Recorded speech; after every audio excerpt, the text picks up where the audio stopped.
So in this video, we are going to be solving another problem on the Carnot cycle. To watch the previously solved two examples on Carnot cycle, do well to look at the comment section of this video and get links that will take you to those amazing videos.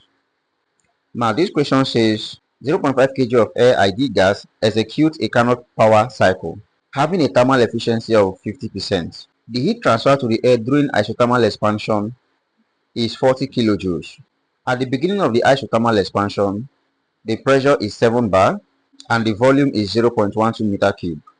Determine I, the minimum and maximum temperature for the Carnot cycle in Kelvin. II, the volume at the end of isothermal expansion in meter cube. III, the heat transfer for each of the four processes in kilojoules.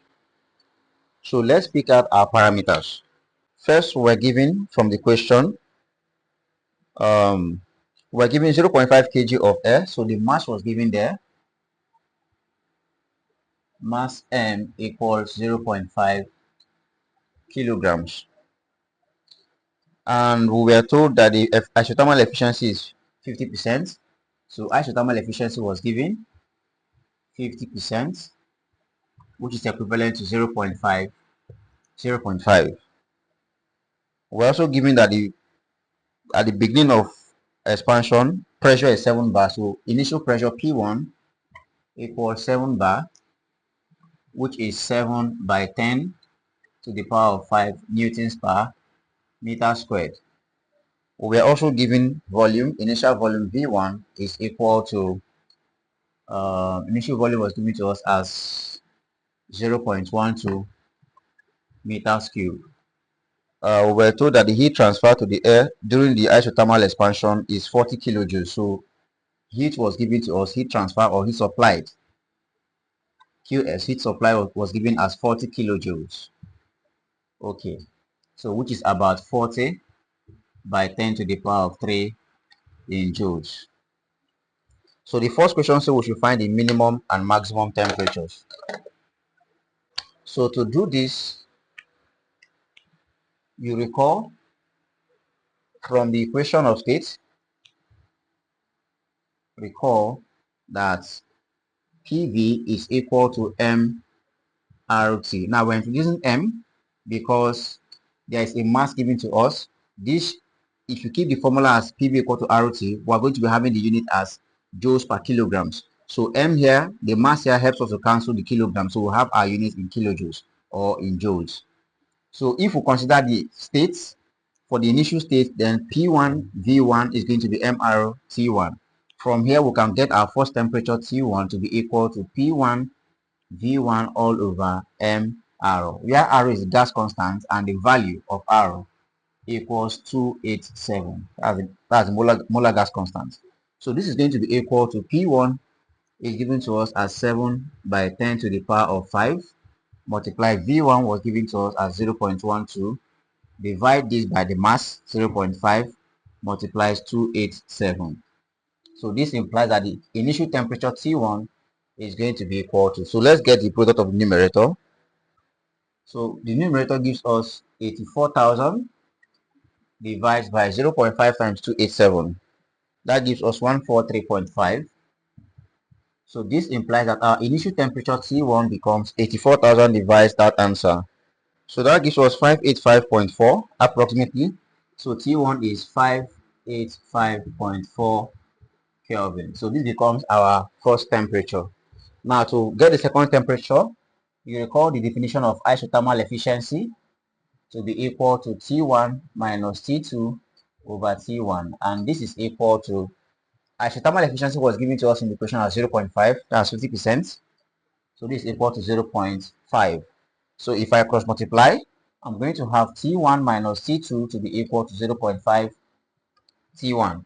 So this simply implies, let's send T2 over to this side of the equation and bring 0.5 T1 over here. So I'm going to have T1 minus 0.5 T1 to be equal to T2. Therefore, my second temperature T2 is actually 0.5 T1. Now I know what T1 is. So that becomes 0.5 multiplied by T1, which is 585.4 So this simply implies that my second temperature T2 is going to be equal to, so let's see, multiply by 0.5. So that gives us 292.7 Kelvin. 292.7 Kelvin. So this implies that the first temperature T1 is our maximum temperature and the second temperature T2 is our minimum temperature. Okay, so that's that for the first question. The second question says we should find the volume at the end of isothermal expansion. So this is our TS diagram. Let's just showcase that a little bit. This is our TS diagram for the Carnot cycle. Okay. Now this is state 1, this is state 2. This is the end of isothermal expansion. Isothermal means constant temperature. So this is the end because this is where heat is supplied, and during heat supply we have expansion. So the end is V2. So the end is at state 2. So we're asked to find V2, the volume at the end of isothermal expansion. To do this, you recall that for isothermal process, heat supplied is equal to work done. And the work done has an equation which is P1 V1 ln V2 all over V1. This is our equation for work done in an isothermal process. But then, what then is P1 V1? We already established that here. P1 V1 equals MRT1. So if we replace that into the equation, we're going to have that heat supplied is equal to MRT1 ln V2 over V1. So this helps us to find the volume at the end of isothermal expansion, which is V2, because we know V1. And we know the heat supply from the question. Heat supplied is 40 kilojoules, which is 40 by 10 to the power of 3 joules. So in place of heat, we have 40 by 10 to the power of 3 equals mass was given, or we simply know the value of MRT from here. Okay, we didn't compute that. Mass was given as 0.5. Arrow is 287, that's constant. The initial temperature T1, we'll have that here as 585.4. So we'll have 585.4.